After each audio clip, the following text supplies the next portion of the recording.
right.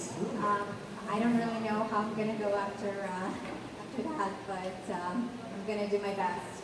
This is really different. So, all right. This is a scene from book 3 of our dark erotic trilogy, Twist Me. It's darker and possibly spicier than 50 Shades. The premise of the story is a very twisted romance between a young woman and the powerful criminal who kidnaps her. The house he chose is on the very edge of the community, isolated by a tall wrought iron fence. Once we get past the electronic gates, we drive down a winding driveway for another couple of hundred yards before reaching the house itself. Inside, the house is luxuriously appointed, nearly as nice as our mansion at the estate. From gleaming parquet floors to modern art on the walls, everything about our vacation residence screams extreme wealth. "How much did you pay for this?" I asked as we walked through an enormous dining area. "I didn't realize a house like this could be for rent." "It's not," Julian says casually. "I bought it." My jaw falls open. "What? When? You said you rented it." "I said I got a house for a visit," he corrects. "I never said how I got it." Oh, I feel foolish of my assumption. "So when did you have a chance to buy it?" "I began making the arrangements right after we agreed on this trip. It took almost a week for the prior owner to move out, but the house is now ours." Ours. The word rolls so easily off his tongue that it doesn't register for a second. Then I process what he said. "We own this house?" I asked carefully. "As in, both of us?"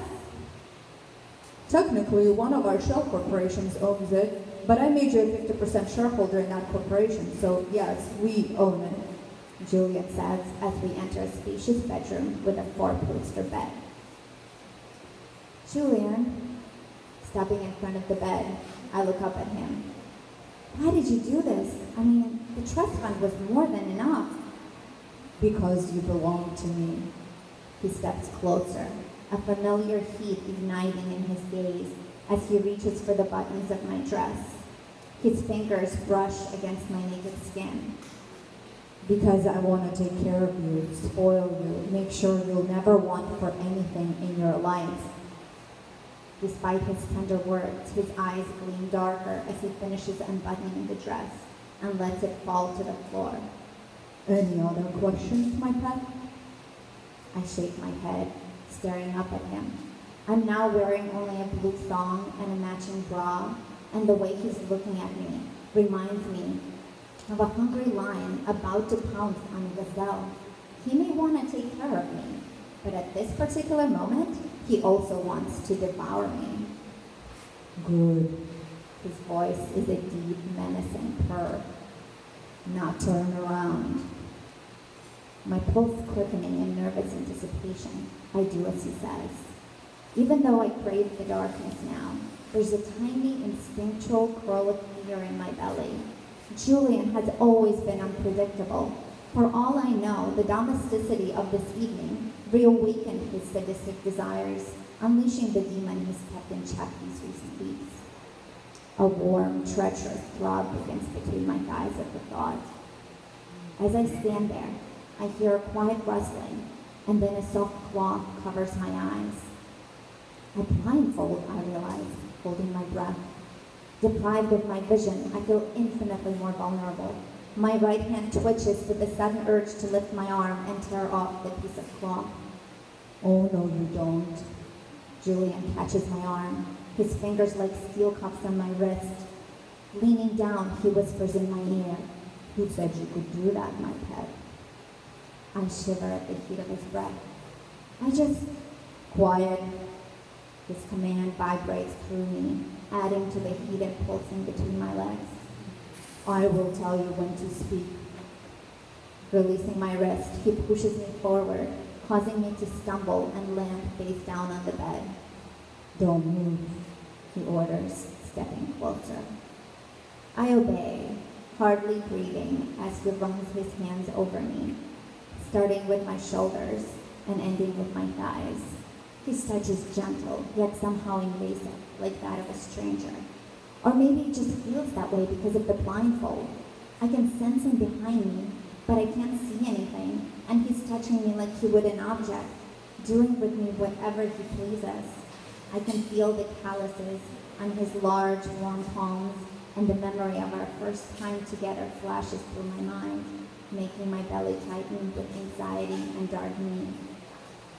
When he's done stroking me, he rolls me over onto my back and rearranges me on the bed, placing a pillow under my head.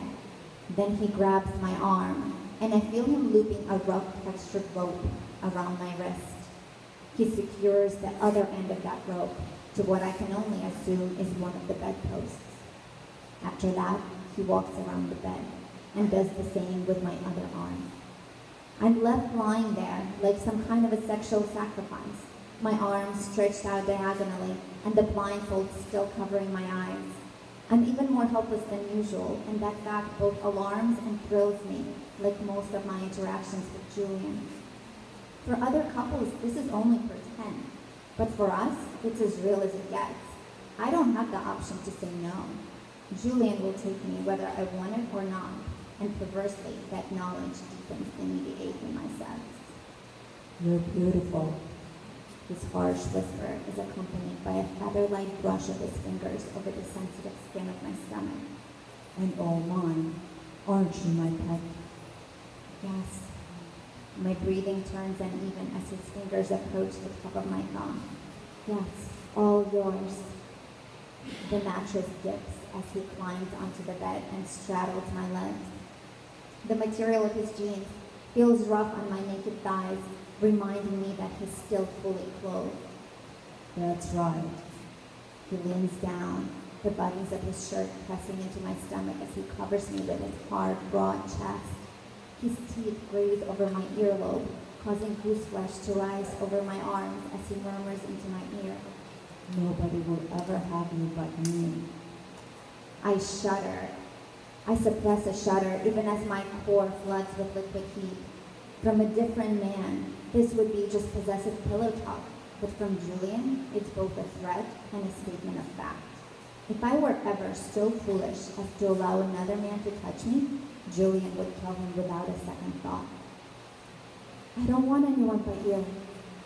It's true, yet my voice shakes as Julian kisses my neck, then sucks on the tender flesh under my ear. You know that.